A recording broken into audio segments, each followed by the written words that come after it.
ভূমিকম্পের পর রাজধানীসহ আশপাশের এলাকায় ভবন ও বাড়িঘর কেঁপে ওঠে। আতঙ্কগ্রস্ত হয়ে অনেকে উঁচু ভবন ও বাসাবাড়ির বাসিন্দারা রাস্তায় নেমে আসেন। বন্ধের দিন হঠাৎ এই মারাত্মক ভূমিকম্পে অনেকে আতঙ্কিত হয়ে পড়েন। এ সময় বাসাবাড়িসহ যেসব জায়গায় তাড়াহুড়ো করে নামতে গিয়ে পড়ে আহত হন অনেকে। আবার অনেকে নেমে আসেন রাস্তায়।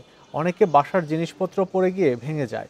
এতে শিশু ও বড়দের মাঝেও আতঙ্ক ছড়িয়ে পড়ে। স্বজনরা নিরাপদে আছে কিনা খোঁজ নেন টেলিফোন ও সামাজিক মাধ্যমে।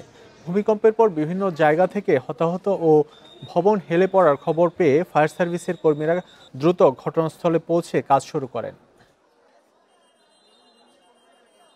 ভূমিকম্প সময় ঝাঁকি দিয়েছে, ঝাঁকি দেওয়ার ফলে এটা কাত হয়ে ওই যে মাথা মানে 4, 5, 6 তলা আর 5 তলা ওটা কাত হয়ে হচ্ছে মাথার এটার সাথে লেগে গেছে। এভাবে আমি আমার লাইফে দেখিনি, বাট অল্প ছিল, এর আগে ছিল কিন্তু এতটা না। এখানে অনুভব ছিল অনেক আতঙ্ক পাওয়ার মতো এবং অনেকটা মনে হয়েছে বিল্ডিংটা ধসে পড়বে। আশপাশে শব্দ হচ্ছিল বিভিন্ন কারণে, তো আমরা অনেক আতঙ্কিত ছিলাম। ভূমিকম্পে নারায়ণগঞ্জে দেয়াল ধসে 1 বছরের শিশু নিহত হয়েছে। আহত হয়েছে শিশুটির মা। এ বিষয়ে আরো বিস্তারিত জানবো, যুক্ত হচ্ছেন সহকর্মী রাকিবুল হাসান। রাকিব, নারায়ণগঞ্জে এক শিশুর মৃত্যুর খবর আমরা দেখলাম। এই নারায়ণগঞ্জে এরকম আর কোনো আহতের ঘটনা আছে কিনা বা ক্ষয়ক্ষতি কি পরিমাণ দেখছেন?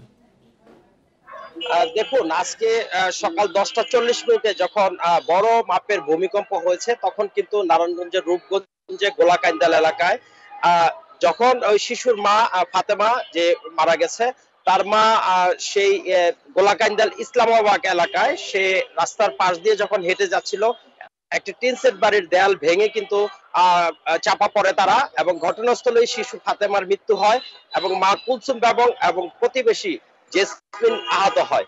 এই ঘটনায় কিন্তু তাৎক্ষণিকভাবে তাদের উদ্ধার করে স্বাস্থ্য কমপ্লেক্সে নিয়ে গেলে কর্তব্যরত চিকিৎসক ফাতেমাকে মৃত ঘোষণা করে।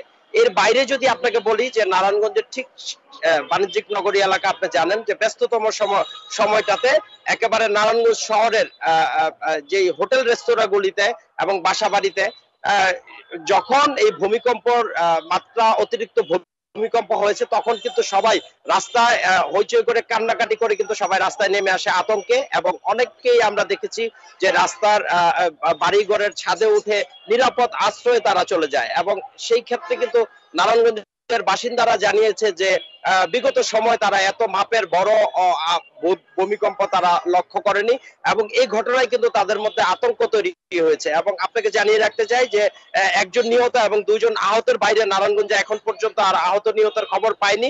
তবে নারায়ণগঞ্জের মানুষের যে আতঙ্ক, সেটা হচ্ছে যে ঢাকার পরবর্তীতে কিন্তু নারায়ণগঞ্জ ঘনবসতি এলাকা, এই এলাকা সুউচ্চ বিল্ডিং আছে এখানে, এবং নতুন পুরানো বিগত সময়ের অনেক পুরাতন বিল্ডিংও এখানে আছে।